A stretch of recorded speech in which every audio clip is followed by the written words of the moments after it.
नमस्कार दोस्तों, मेरा नाम रोहित उपाध्याय है। हमारे देश के ज़्यादातर लोग शाकाहारी हैं या मांसाहारी। पिछले महीने रामनवमी थी। उस दिन एबीवीपी के कुछ लोगों ने जेएनयू के छात्रों को पीटा, सिर फोड़ दिया, क्योंकि रामनवमी के दिन हॉस्टल में नॉनवेज बना था। किसी ने पूछा कि भैया आपने क्यों छात्रों को पीटा, तो उनका कहना था कि हिंदू त्योहार है, इस दिन जीवों को नहीं मारना चाहिए, हिंसा नहीं करनी चाहिए, पाप लगता है।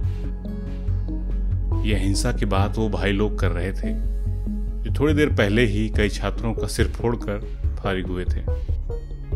मेरी परवरिश भी ऐसे परिवार में हुई है जहां पर मांस मछली खाने की पूरी तरह मनाही है, और काफी वक्त तक मुझे लगता था कि हिंदुस्तान की ज्यादातर आबादी शाकाहारी है। हम एक शाकाहारी देश हैं।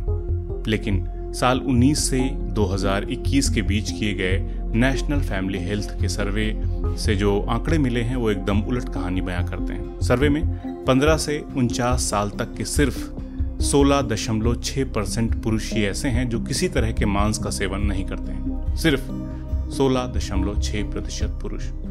हालांकि महिलाओं की संख्या इस मामले में ज्यादा है। देश की 29.4% महिलाएं मांसाहार का सेवन नहीं करती हैं।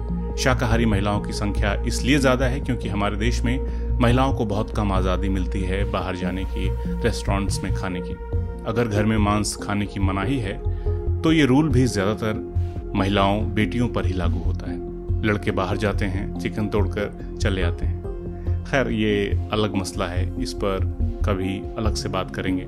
तो हमारे यहाँ खासकर उत्तर भारत में मांस ना खाने को धर्म से, शुद्धता से, पवित्रता से जोड़कर देखा जाता है। जो मांस खाए, कुछ लोग उसे राक्षस तक बुला देते हैं, हेय दृष्टि से देखते हैं। अब मांस खाना चाहिए या नहीं, इसका सीधा सा जवाब है कि पूरी तरह से चॉइस का मामला होना चाहिए। जिसका मन करे खाए, जो खाता है उसे खाने देना चाहिए। लेकिन काश ऐसा हो पाता। आंकड़ों से साफ है कि 78.4% पुरुष हमारे देश में मांस खाते हैं, लेकिन मांस की राजनीति का शिकार सिर्फ मुस्लिम्स हैं, क्योंकि मुस्लिम समाज का एक बड़ा तबका मीट के कारोबार से जुड़ा हुआ है। इसलिए कभी बीफ बैन तो कभी बूचड़खाना बैन, कभी नवरात्र के समय दुकानें बंद, कभी मंदिरों के आसपास मीट की दुकानें बंद, कभी ऐसे ही किसी सत्ताधारी नेता का मन कर गया तो दुकानें बंद कराने बाजार निकल जाता है।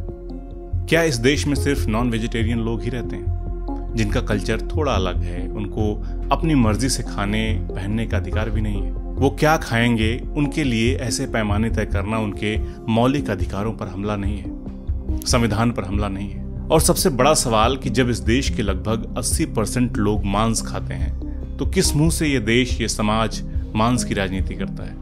किसे क्या खाना है, किसे क्या पहनना है, ये सब हरकतें एक लोकतांत्रिक देश को शोभा नहीं देती हैं। दोस्तों, आप सभी लोगों को बधाई देना चाहता हूं इस बात के लिए कि अब कुछ ही सब्सक्राइबर्स बचे हैं मेरे YouTube चैनल पर और 1 लाख सब्सक्राइबर्स हो जाएंगे।